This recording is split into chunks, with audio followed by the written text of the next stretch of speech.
Hello, this is Liz Lawless, your host for Wild West Diversity, where we tell the rarely and untold stories of multicultural contributions to the settling of the American Wild West. Each Thursday at 5 p.m. Central Standard Time, we'll be sharing a historical legend and a living legend. Someone from history and someone living that Western lifestyle today, keeping it alive for the future generation. We hope you'll join us on Thursday. If not, we'll see you on the trail. Hello, this is your host, Liz Lawless for Wild West Diversity, and today we're here with episode 36, and we're going to be talking about Native peoples, about heritage, about legacy, about history, and I'm pretty sure that you're going to learn something that maybe you've never heard before. So I'm just really excited to have my friend Steve Rich-Heape here. Steve is a filmmaker. He also is a Cherokee member of the Cherokee Nation. And so, Steve, welcome to the show.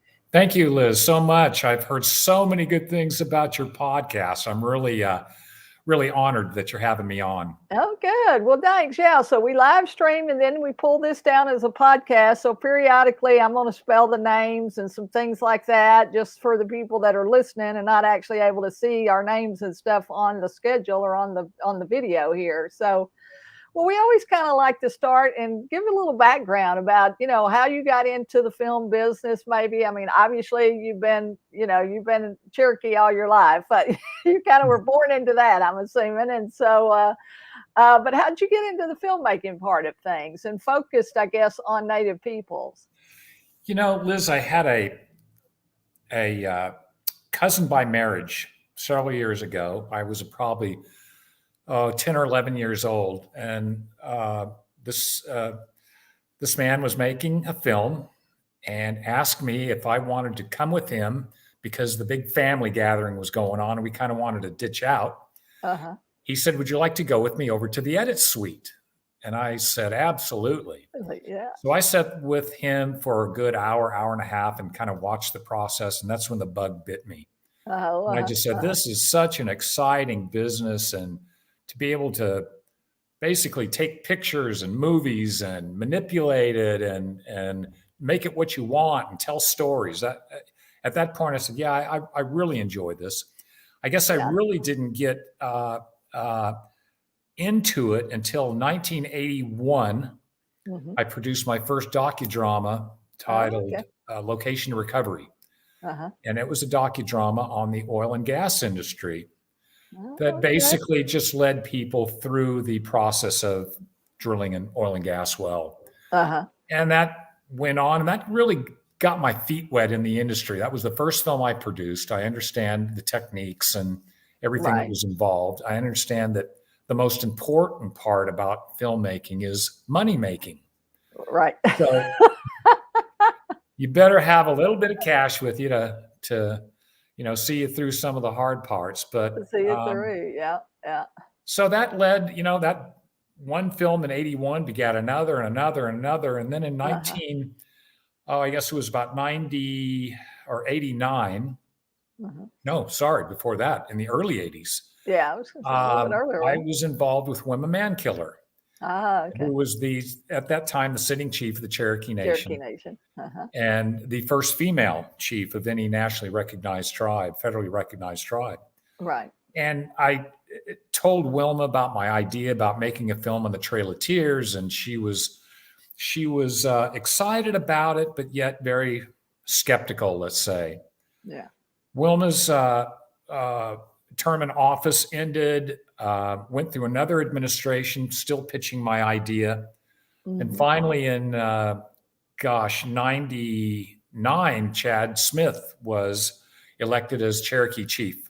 Mm-hmm. And I pitched Chad on this time and time again. And Chad was so behind so much for education, right, especially on the Cherokee Nation, that he said, yes, we'll endorse you.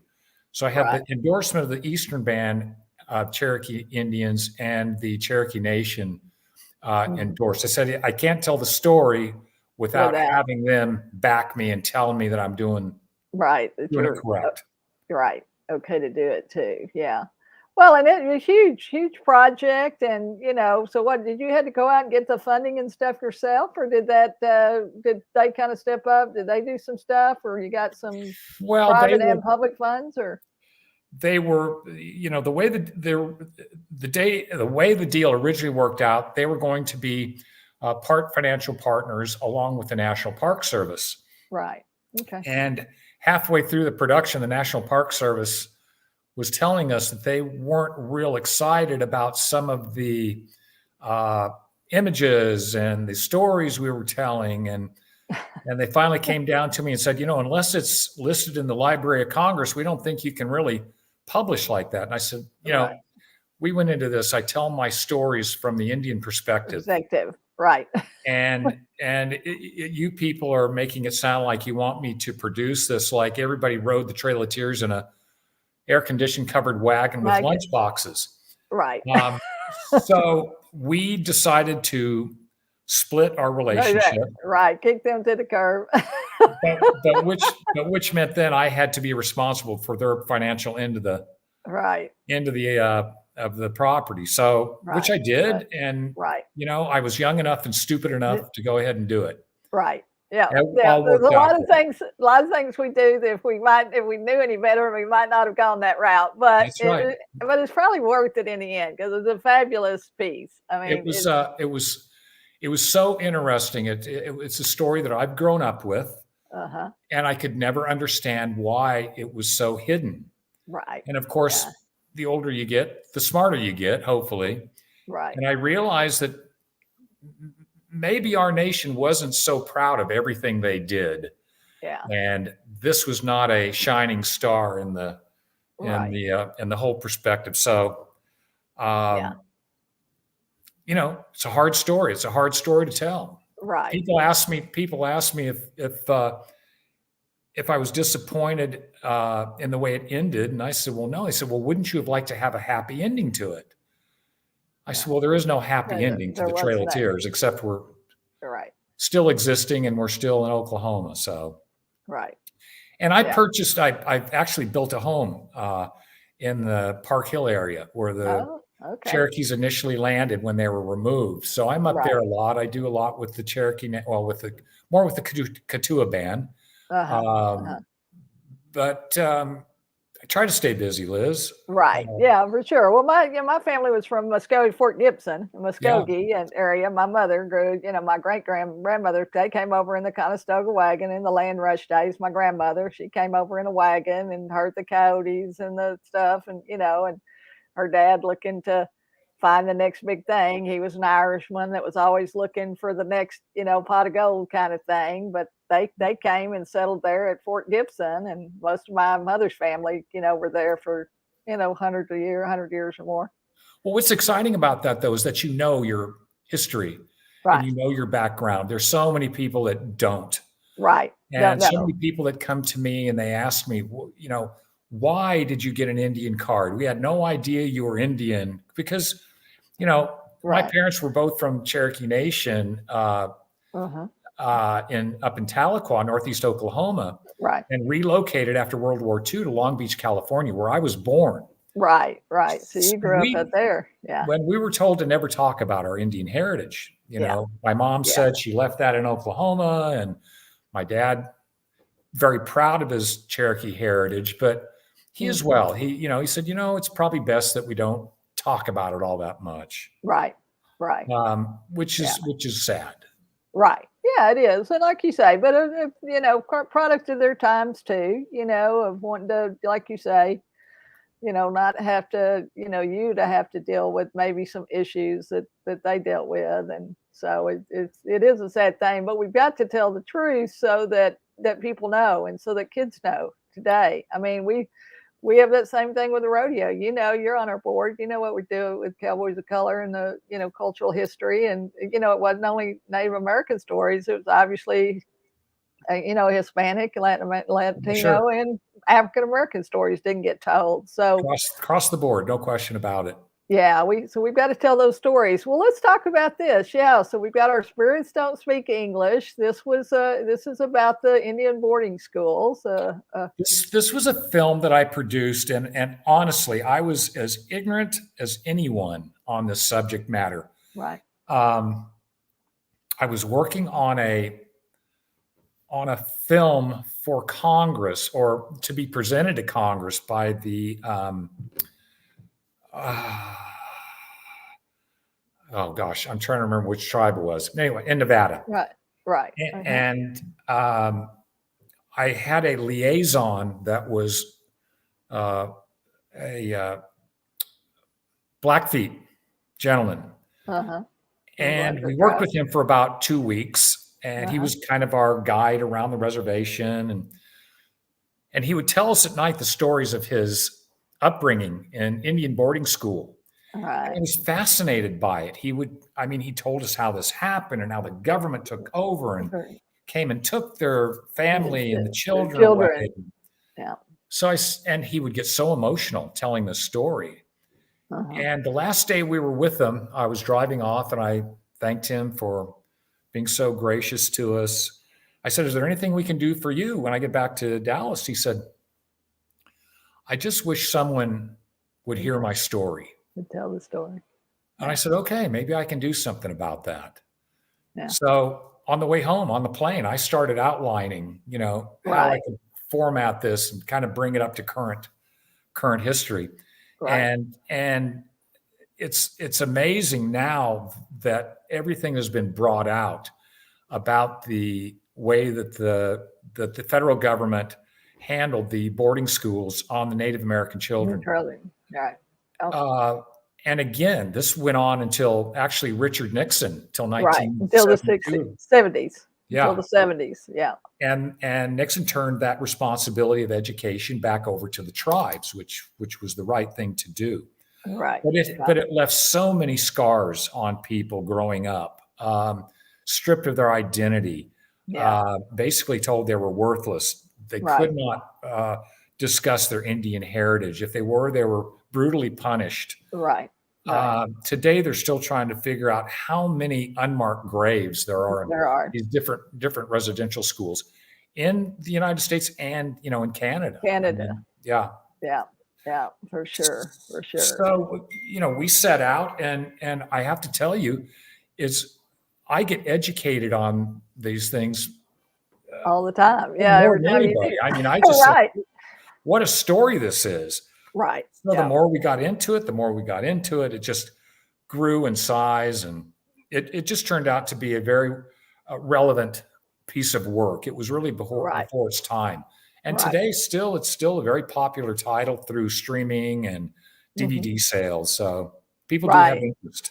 People have an interest, yeah. So if you're interested in Steve's films about Native Americans, and he's got a number of them, and we're going to be flashing some of those up, but you can check him out at Rich-Heape.com. It's RICHHEAPE.com, Rich-Heape.com. The videos are available there. Just a description there of each of the videos. He's got some stuff on healing. He's obviously got the Trail of Tears that we've talked about previously. He's got the stories here about the Indian boarding schools. He also has a film about, how to get your Native heritage too, how to go back and research that and find out, too, a little bit about that. And so, which Liz, which was the prelude for why I produced that film, How to Trace Your Native American Heritage. It was really the first one in my series of the Native American collection, Circle of Life, because I had received my Indian cards. My dad had filed and attempted for years and years. They finally came through. So I had these, and people were so interested. They said, Indian cards, what are they all about? What do you get? What are the benefits? How do you get it? Yeah, people ask me all the time if I have my card. I got so tired of telling the story. I just said, seems like so many people have an interest in this. I'll just produce a film on it.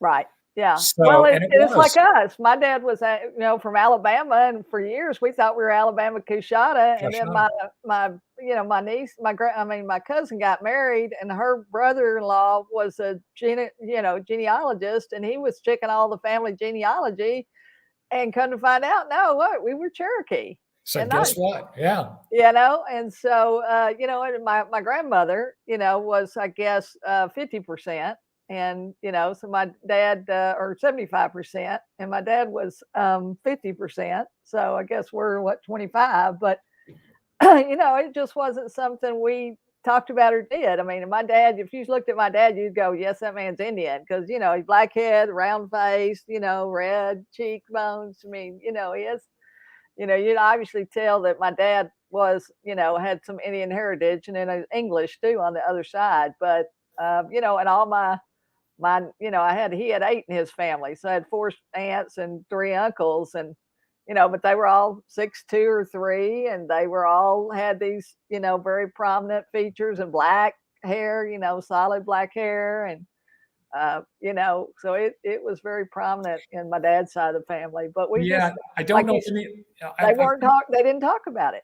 well, I've come across a number of genealogists that will tell me, and they have told their clients, make sure you really want to know what you're Right, seeking, right. because you may find some things here that you're not aware of, and you Yeah, may not be so proud of. right. Yeah, So it's always got to be out there, right. Right. Yeah, for sure. So, it's, but I appreciate that you're here. I appreciate that you're telling these stories, because, like you say, this was not the easiest road. You probably could have chosen a different film road than taking on some of these challenges, because I'm sure that there have been a lot of people over the years that said, Steve, why are you doing this? Well, Liz, it It can be becomes a nice. calling. If you're naive, it can be a blessing. Right. So when we went into this, and I produced that first film, and I thought, well, this is great, and it's very Yeah. informative, but how do people find out about it? Right. Yeah. Which goes into a whole new process of distribution. Distribution and And marketing. Yeah. Yeah. distribution of native films is a very niche market. Right. So I Yeah. basically had to build my own distribution Huge channel. channel. Yeah. And from there, they finally caught on. I mean, once they started getting popular, Hmm. but it was a tough road at first. I mean, people say, no, it's too small of a market. We don't want to mess with it. But then Right. they finally realized, well, maybe this isn't such a small market. Right. Right. Huge population, small market, maybe, for, like you say, of other competition or people in the marketplace. I mean, you're not like you say, there aren't a lot of films that you're competing against, especially at the high quality level that you produce films. And I have to tell you, folks, I mean, there are people that make documentary, and there are people that make film worthy documentary. And we've talked about that a little bit before with our buddy Corey Poitier. And there's something in the genes, but I can tell you that Steve here also makes film worthy documentaries and films. And so, these are high quality films. These have great people. I mean, I know you've worked with a lot of great talent over the years. And how Oh did gosh. you decide to bring talent in, or just go with somebody local or somebody maybe less known? Well, Does it depend on the film? I'll tell you, when I first realized that having a public figure or somebody that is well known can be a real benefit. Hmm. And it was really in the film that we did on Black Indians, An American Story, which really was an extremely diverse film. Right. And Astonishing again, how many Black Indian, you think it's just Seminole, but it's not. no, but when we got it completed, I thought, who could be a great spokesperson, narrator for this? Yeah. And the first person that came to mind was James Earl Jones. Right. Yeah. And I Of thought, course. I will not have a Chance. chance of getting even And, talking to him. right. Yeah. How am I even going to get on his radar? So lo and behold, I met him up in Tahlequah. He was being honored by the Cherokee Nation and was awarded the Medal of Honor. Hunter. Uh-huh. And while I was there, I said, I'm working on a little film. Would you have any interest? And I told him the background on it. And he said, yes, I would. Yeah. I'd like to talk to you about it. So I sent the script off to his publicist. She said, I don't know if he'll respond back on this, but I'll get it to him. Right. Yeah. Got it to her on a Friday. On a Sunday afternoon, I got a phone call from this very distinguishing voice saying, this is Stephen. I would like to speak to Stephen Heape. This is James Earl Jones. And I thought, first reaction, who of my friends it's nice messing with me. And finally, after I realized it really was him, he said, I would be interested in doing this with you. I think it's a great story. Schedule it in town and we'll do that. So we did. It was a fantastic relationship. Yeah. And then when we came around to the Trail of Tears, I said, James Earl Jones is the most believable voice in the world. Yeah. Credibility. Yeah. Wise. Yeah. Whatever he says, people believe, quite frankly. Right. They listen and they believe it. Listen. Yeah. So we brought him in for the Trail of Tears, and he was nice enough to step in and do the Trail of Tears with us as well. So Yeah. I mean, I've had such a great opportunity working with so many good Wes Studi, Peter Coyote. I mean, just the list is amazing to me. I look back on the people that I've had the pleasure. James Garner. Right. Yep. Yeah. Wow. Yeah. And like you say, known and unknown. You know, because Greg Howard, I mean, what a fabulous person. I mean, what a brilliant person. Yes. And, you know, to have, to be able to work with people that are knowledgeable and that are educated and that are always learning and always teaching and always sharing their gifts, you know, with other people. It's just. Well, what surprised me is that they were all so interested in the story. In keeping the history alive. Yeah. And they said, we want to be part of this. So right. Let us be a part of this for sure. And that's it. And for us here, that's it. I mean, we're telling for Wild West Diversity, we're telling the rarely and untold stories of multicultural contributions to the settling of the American Wild West that most history books left out and that people don't know about and people don't talk about. Well, so, and while we're on it, I'd love to give a plug to the Multicultural Western Heritage Museum in Fort Worth. That's organized by Jim and Gloria Austin. It's a fabulous museum. They have dedicated their life to this. Yeah. I am currently the longest sitting board member. I think this will be year 20. 20. Yeah. So I was inducted into their Hall of Fame 2002, I think. Right. Okay. So you were in the second class, weren't you? Yes. I think. Yeah. Yeah. I keep telling Jim that the bar was not quite so high at that point. Keeps going up, does it, every year? But that's not necessarily true because, you know, we did Herb Jeffries and Murder Statman and Charlie Sampson and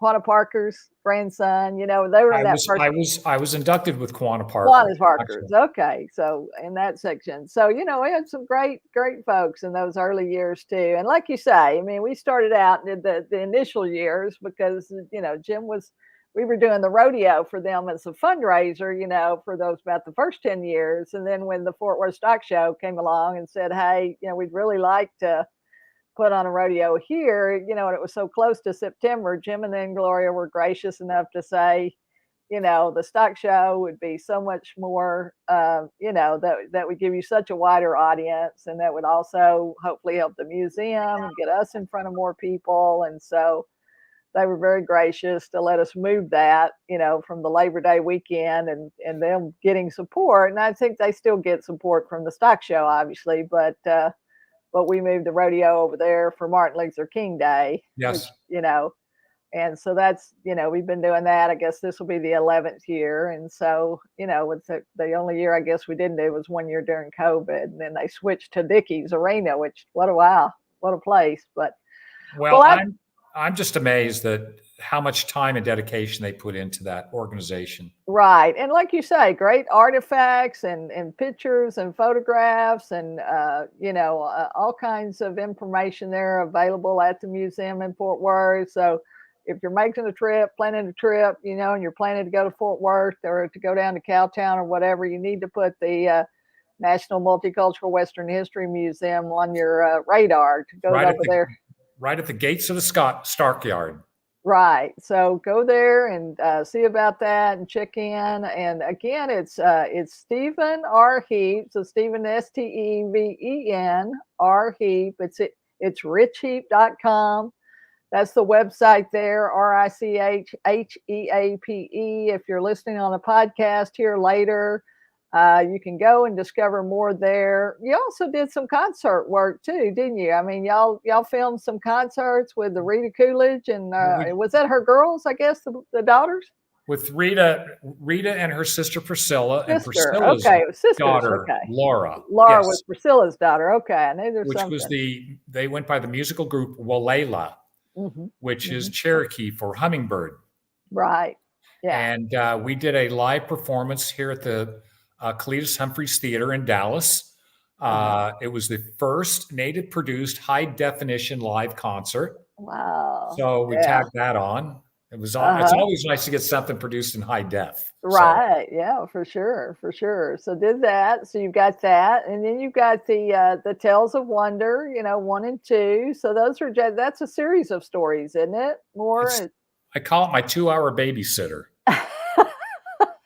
But it's native stories that will intrigue children and adults alike. I love watching people watch that. Right, watch the show just to see how fascinated they are with the stories and stuff. And then one of my favorite obviously was the healing. Because there's so many natural healing, and when you produced that film, that was not necessarily a big thing. I mean, it's not like it is today. I mean, there's a lot of us moving toward that natural healing today and in the last 5 or 10 years. But this was 15, 20 years ago, wasn't it? Yeah.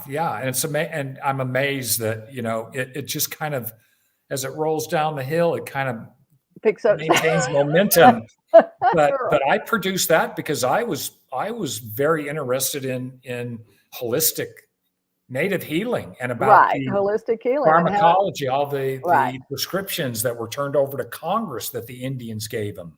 Right. Like Johnson & Johnson liquid skin that you put on a cut on your arm. Well, that comes from pinon bark.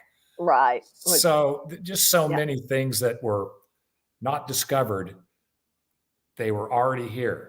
Yeah, and they knew. Well, and there's no question, like you say, that those people, the Native Americans, I mean, they were the first environmentalists. They were the first, like you say, natural healer, home, natural healing stuff. I mean, they taught the rest of the world, how to recover from certain things, from lots of illness and lots of things. There were some things they couldn't recover from because they'd never been exposed to them before. And of course that wiped out hundreds and thousands, if not more. And so, those were not the great things about it, but there were so many positives, like you say, but the same thing, never got credit, I'm sure, never got the money to, were not paid for those things. Well, and just like the title that you've got up now, Don't Get Sick After June, we produced that because Indian healthcare is a disaster that's provided by the federal government. The money typically runs out the first 6 months. Right. So the Indians use that to say, man, if you're going to have an operation, if you're going to get sick, don't do it after June because there's no IHS money available. Right. Because the money runs out. Yeah. For sure. So, well, and healthcare for all of us, but like you say, I'm sure it's probably worse there. Well, to me, it was kind of I went maybe a little too far with it, but I was told by PBS that it was too confrontational to the federal government, and that's why they wouldn't air it. Right. And I said, it's time somebody held them accountable for what they promised. Right. This is what these people ceded their land and gave up their culture and their way of life for these promises that were given by the federal government: education, healthcare, housing. Right. Yeah. and didn't deliver on it in most cases. In most cases, no, have not. Yeah, and still haven't, like you say. Thank God for Indian gaming. It's kind of helped right. me a little bit. Well, and we hate to say it, but in reality, it has. I mean, Yes, absolutely, they, absolutely. finally are getting their due, and it's a shame that that's the way it had to be done. But they, like you say, they deserve, the same thing: clean Yeah. water, clean food, healthcare, housing. I mean, all of those things that are important to us, regardless of our culture, regardless of what our ethnicity is or our background is, all those things should be, on the top of the list. And it's a shame that, like you say, we're part of the most developed countries in the world, and we still have all of this of our own, Well, they made an attempt, issues. let's say a weak attempt, but you can go to any reservation now and you'll see how the healthcare has declined from the food source that they were given, the potted meat and the starch and just everything that was basically shipped to the reservation. Right. Everything that was bad for you. Yes. That's bad for you for sure. So, well, do you have a project coming up, or are you just kind of waiting for COVID to kind of go and move on out? Real quick, I worked on a project with a fellow that was writing a screenplay, and it was from a book. He adapted the screenplay to the book, and I said, "This is such an interesting story. I'd love to do a documentary on this and twin it with your feature film." And we talked about it off and on for 6 months, and fell by the wayside. And finally, one day I said, "You know what? It's probably time to start talking about him again." Talking about this again. So I called him up, and he said, "Look, I would love to work with you, but I've sold my screenplay to Leonardo DiCaprio and Martin Scorsese. And that's Flower Moon. Good company. Which will be out, I believe, in the spring. Oh, wow. Which is the story of the Osage murders and why the FBI was created. Yeah. Fascinating story. Fascinating story. Yeah. And you had a chance, but like you say, with all the stuff that's going on, put you behind the 8 ball, I'm sure. Well, that's one that got by me. The one that I should have jumped on, but set back a little bit and waited for things to develop. I just waited a little too long. But, I'm always reading scripts. I'm always looking at a new project. Right. And good stories. Like you say, and that's the thing. Do you, are you just doing it for the distribution that you have in place, or are you distributing out to other markets now that there's so much with the Netflix and the Hulus? And yeah. We're out on Prime. We're with Amazon all over. We're streaming. So that's really what I wanted. When you're in streaming and you're in the digital media, your films are going to be around for as long as that format. Right. That format and that platform is hot. When everything changed in the past, VHS, DVD, all that goes by the wayside. Yeah. But digital is definitely the future. Right. And once that's uploaded and in the cloud, so to speak, these films will be around for a long time for people to see. Right. And people will be able to see that. So go check those films out. They're films that are developed by Rich-Heape.com. So Stephen R. Heape, Steven R. Heape, Heape, Rich-Heape.com. You can find the films there. You can find them on the streaming platforms as well. And Steve, is there somewhere people can follow you? Do you have a social media or something? Or are you not doing too much of that? The only place they could follow me is probably out of the grocery store. But no, I don't do a whole lot of social media. It's, Right. But I'm easy to Google. People can find me easy enough. Right. Yeah. You can Google there. You can always send information, a contact. If you got a great story, you send that. You can contact Steve on the steveheape.com, at Rich-Heape.com.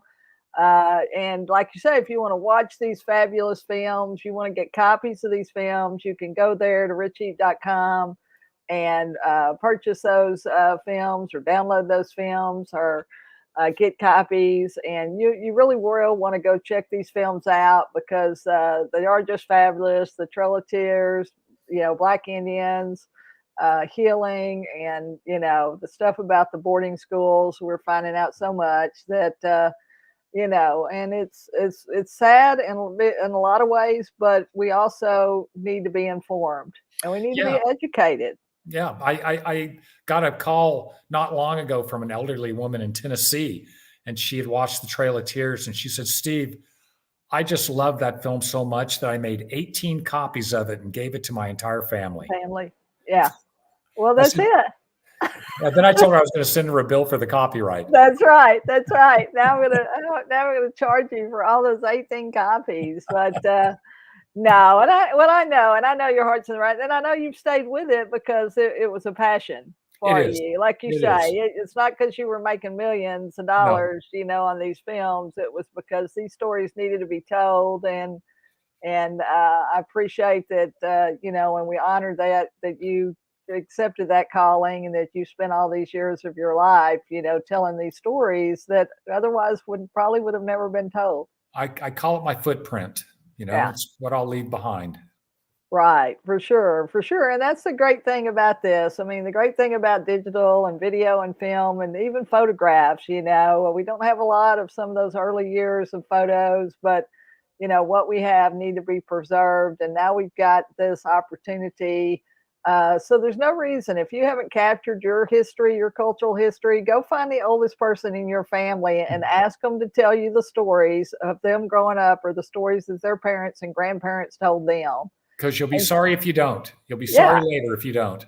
You really will. I mean, that's because luckily, the sad thing is there's usually one person that's the historian in the family. When that person dies, the history gets lost. That's right. So we're here to tell you to go find that person, we tell kids that all the time when we go speak to them at schools, to go find the oldest person in their family. Thanksgiving, Christmas coming up, you're going to be with your family. You go find Uncle Joe or Grandma, Mary or whoever it is, and you ask them to tell you those stories so that you remember them and then write them down or record them. Record them is what you need to do. That's the only regret I have, is that I did not record my grandparents and my parents, because they had great stories to tell. And we know the written, I mean, we've heard them and we could write them down, but it's nothing like hearing them in their voice. That's right. For sure. Well, Steve, thanks so much. I mean, the time goes so fast. We'll have to have you come back and we'll talk more about some of these stories. But this has been Wild West Diversity, your host, Liz Lawless, with episode 36. We're talking Native peoples with Stephen R. Heape. He's a great filmmaker. Go check his stuff out at Rich-Heape.com. And if you can, come back and see us next week. We're here every Thursday at 5 p.m. If not, we'll see you on the trail. Thanks, Steve. Hello, this is Liz Lawless, your host for Wild West Diversity, where we tell the rarely and untold stories of multicultural contributions to the settling of the American Wild West. Each Thursday at 5 p.m. Central Standard Time, we'll be sharing a historical legend and a living legend. Someone from history and someone living that Western lifestyle today, keeping it alive for the future generation. We hope you'll join us on Thursday. If not, we'll see you on the trail.